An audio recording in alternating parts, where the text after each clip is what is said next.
Hello and welcome back to Weekend Website Course Tutorial.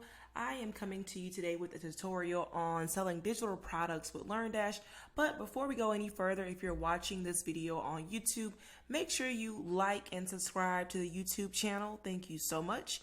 All right, so let's jump right in. So WooCommerce is one of the most popular e-commerce plugins for WordPress. And so you can actually sell physical products, you can sell digital products, you can sell a lot of different things with WooCommerce. So today's focus is going to be on the basics of setting up a WooCommerce store and adding a digital product for sale and what you need for that. So as you can see, we're on the WordPress dashboard. So one of the first things we want to do is go over to our plugins and add the WooCommerce plugin. Now, WooCommerce is a free plugin. It does have some paid add-ons, but what we're using today, most likely you will not need to use any of the paid add-ons at this point.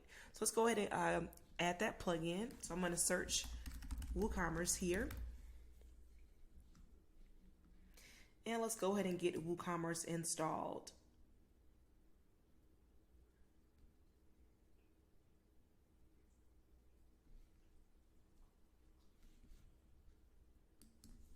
All right, so now that WooCommerce is installed, we can go ahead and activate it and go through the next steps.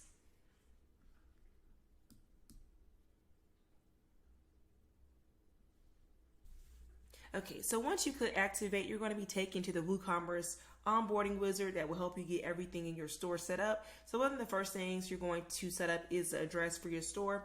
If you don't have a physical location, that's perfectly fine. You can also put in a P.O. box, or you can put in your home address. This will not be visible to the public, but you can go ahead and put your address in. Okay, so the next question asks, which industry does the store operate in? So you can choose whatever is closely to your business or whatever you're doing with your site. I'm just going to put other, and it's asking for a description, and I'll just say digital products just to keep moving along, and click on continue. All right, so now it asks what kind of products that you're going to be using for what kind of products you're going to be using inside of your WooCommerce store. So you have, as you can see, a lot of different options here.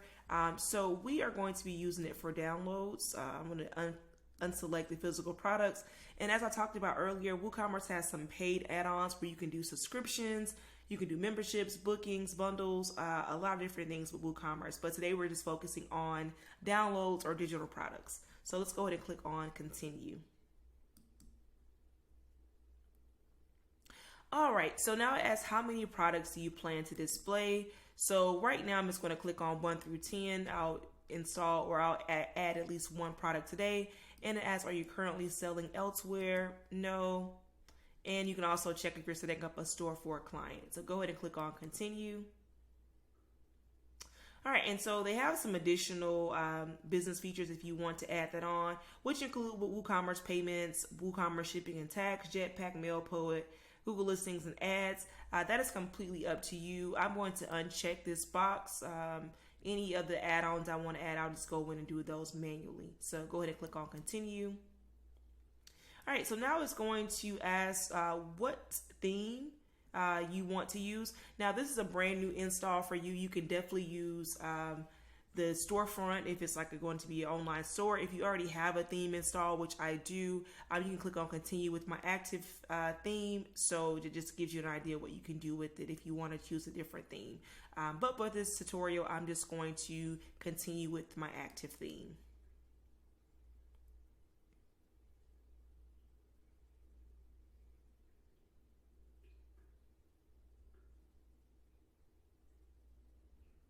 All right, so I'm just going to dismiss. Okay, so there's another pop-up that's coming up. It's pretty much just showing you through what you can expect, what you're looking at. All right, I'm going to click on dismiss. All right, so let's go ahead and start with adding our products. All right, and so you have a few different options. You can do it a template, add manually, import via CSV, or from another service. So I'm going to use a template. That seems like the easiest thing here. And this is a digital product, so I'm going to click on go.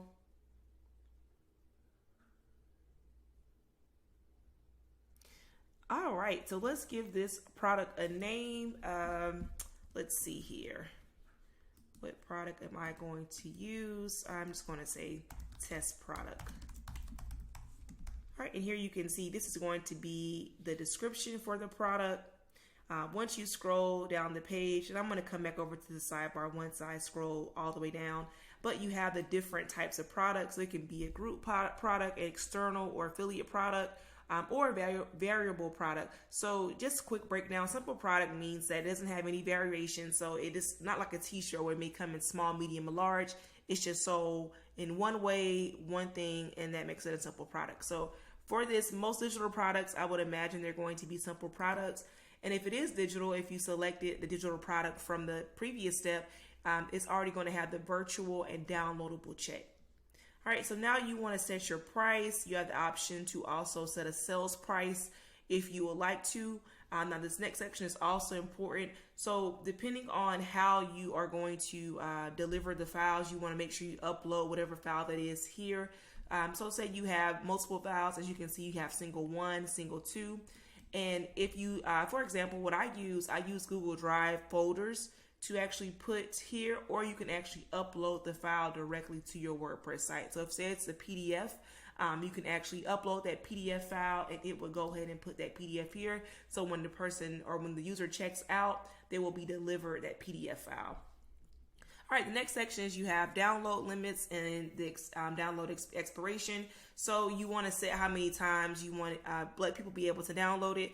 I know sometimes with digital products, a limited set of maybe 3 downloads to prevent theft and content theft and things like that. And then download expiration. So if you want to set a number of days before, they buy the product, and then you only give them 5 days, 3 days, 1 day to actually download it before everything expires. So that is an option for you as well. So next tab is inventory. Most likely you're not going to have inventory with a digital product. So that's up to you. Sold individually, that may be a good thing for digital products to click on. I've had the situation before where someone mistakenly bought 2 of the same item, and it's a digital product, so there's no reason to buy 2 of the same product at the same time in most situations. So you have that option.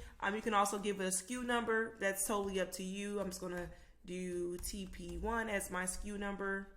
Make it look a little fancy, add some zeros in front of it. As you want to manage stock, I would say manage stock is more so for physical products. And just to let you know, WooCommerce is really capable of being able to sell physical products as well. I worked with a client at one point that were doing tens of thousands of dollars through their WooCommerce store. So WooCommerce is definitely flexible, just to put that out there. All right, so the next tab we have is link products. So you can, if you want to do any upsells or cross sells, your other products, you can put those here by typing in the first few letters, and it will bring up whatever products you have. So I don't have any more products, so this is not going to be applicable in this case. You can do also attributes. So this is where if you were selling variations, which is a variable product, where you would set up your small, medium, or large in that area. All right, and then you have some advanced things. So the purchase note, if you want to send an additional note after the person checks out, say for example, you want them to check out a link to something, you can put that here, or say thank you for your order, whatever you want to include post-purchase, you can make a purchase note for this product. Then you also have the enable reviews. So people can also submit reviews to WooCommerce, so you can enable or disable that option. And then when you click on get more options, these are some of the more paid add-ons and plugins you can add to your WooCommerce store. That's totally up to you. Now you also have a product short description. So if you remember back up to the top, there was also a description up here. So in WooCommerce, you'll see where you have 2 areas for the description. The short description, like most e-commerce sites, you'll see like an image of the item, and then you'll have a description that's right next to it. That's your short description. And then there's also going to be some tabs underneath that item that has the long description, which you'll see once we publish this item.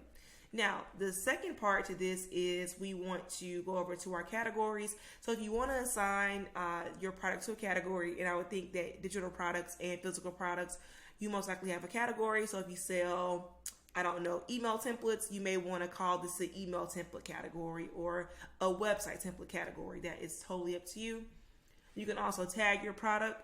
That's kind of optional there. And then you can set your product image. If you have multiple product images, it'll make a gallery of that. And you can add additional images using add product gallery images there. And then it'll take you to the media files. You can upload those or just select them from whatever is existing in your WordPress media library. All right, so if you're satisfied with how everything looks, you can go ahead and click on publish. Keep in mind, you can always update a product at any time. So if you want to change anything, that is perfectly fine. So the next thing I'm gonna do, I'm gonna go ahead and click on view product so we can see how this product looks in our store.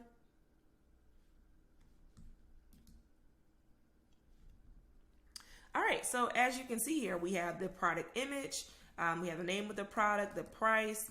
Here is the description or the short description, our SKU number, and also the category that it's linked to. And as I was saying before, we have our description area, the long description, and also any reviews. All right, so now we've added our first product to WooCommerce. Let's go back to the WooCommerce dashboard and update some additional settings to really get your store off the ground. Alrighty, so now we're back on the WooCommerce dashboard. So when you click on WooCommerce, it's going to take you right back to this page, which is very helpful because it's showing you what you need to do next. So the next one is set up payments. Setting up payments is very important because you definitely want to get paid for your products.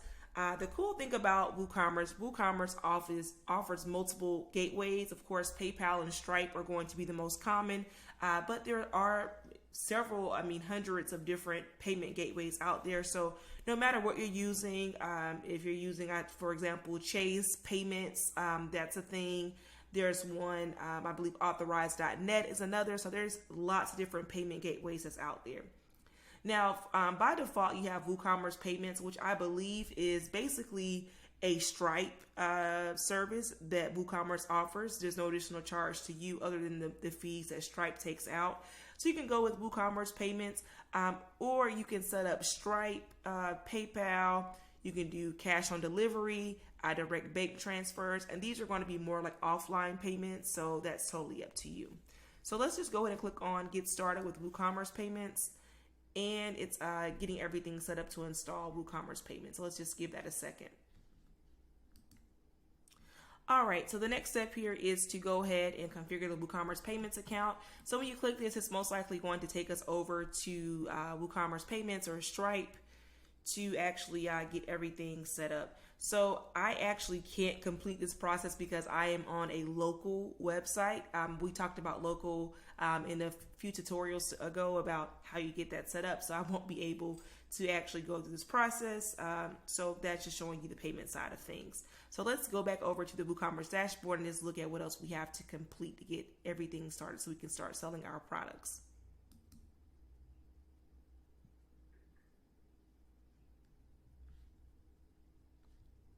All right, so the next few steps are setting up tags and marketing tools and personalizing your store. So I actually won't go into detail on these items just because they are going to be different for everybody depending on if your state requires or your locality or wherever you live requires for you to set up tags.